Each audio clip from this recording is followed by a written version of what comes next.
السلام علیکم ورحمۃ اللہ وبرکاتہ۔ اللہم صلی علی محمد کما تحب و ترضى۔ اپنا من خطبہ میں آپ سب کو خوش آمدید۔ ناظرین سامعین، روحوں کے کچھ اقسام ہوتے ہیں۔ آج میں اس کے بارے میں آپ لوگوں سے بات کرنے کی کوشش کروں گا۔ اس چینل پر اگر نئے ہو، چینل کو سبسکرائب نہیں کیا، سبسکرائب کر لیں۔ ویڈیو اگر اچھی لگتی ہے، اپنے دوست احباب کے ساتھ شیئر کرنا چاہتے ہو تو ویڈیو کو شیئر کر لیں۔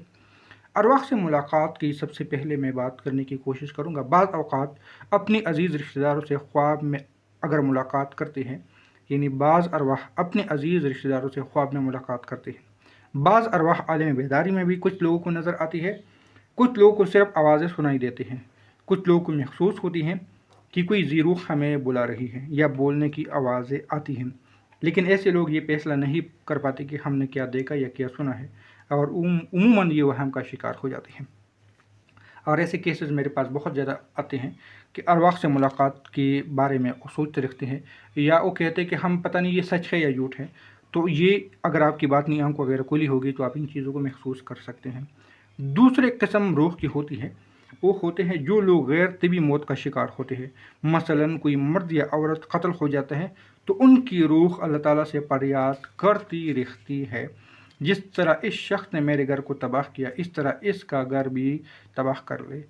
ان میں سے بعض ارواح انتقامی کارروائیوں پر بھی اتر جاتی ہیں۔ جس مقام پر آدمی کا قتل ہوتا ہے وہاں پر وہ ارواح آتی ہیں اور وہاں کے لوگوں کو مختلف طریقوں سے ڈراتی ہیں۔ بعض لوگوں کو سوتے وقت چیخ و پکار کی آوازیں بھی آتی ہیں، جیسا کہ کوئی رو رہا ہے۔ پھر پتھر آن یا برتن ٹوٹنے کی آوازیں کانوں میں آتی ہیں۔ بعض گھروں میں آگ بھی لگ جاتی ہے۔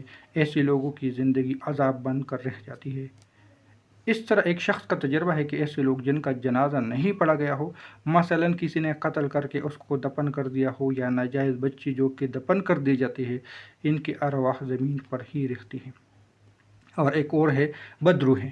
ایسے لوگ جو قتل ہو جاتے ہیں یا خودکشی کر لیتے ہیں، یا بعض اوقات عورتیں اپنے گناہوں پر پردہ ڈالنے کے لیے ناجائز بچے ویرانے میں دفن کر دیتے ہیں، ان کی جو ارواح ہوتی ہے، جن کو عرف عام میں بدروحی کہا جاتا ہے، کسی بھی احتیاطی کے سبب لوگوں پر مسلط ہو جاتی ہے اور ان کو عالم خواب یا عالم بیداری میں ڈراتی رہتی ہیں۔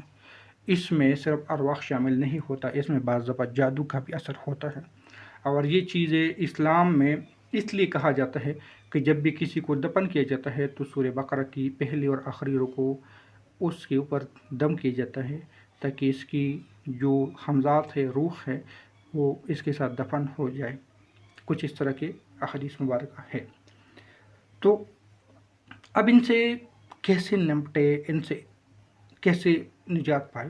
یعنی روح اگر گھر پہ قبضہ کر لیتی ہیں تو سورہ کافرون، سورہ فلق، سورہ اخلاص، سورہ ناس اس کے لیے بہت زبردست ہے کہ آخری چار قل چاروں کونے میں پڑھ کے دم کر لے تو انشاءاللہ تعالیٰ اس سے حفاظت ہو جائے گی۔ یا سورہ بقرہ کی آخری جو رکوع ہے وہ بھی اپنے گھروں کے چاروں کونوں میں اس کا پانی 11 دن تک چھڑک دے تو انشاءاللہ تعالیٰ اس سے نجات پا لے گی۔ لیکن اگر زیادہ خطرناک ہو، زیادہ آپ کو تنگ کرنے والا ہو، تو پھر آپ لوگ واٹس ایپ پہ رابطہ کر سکتے ہیں۔ اگر ہم سے ہو سکا تو ہم اس کا حل کرنے کی کوشش کریں گے۔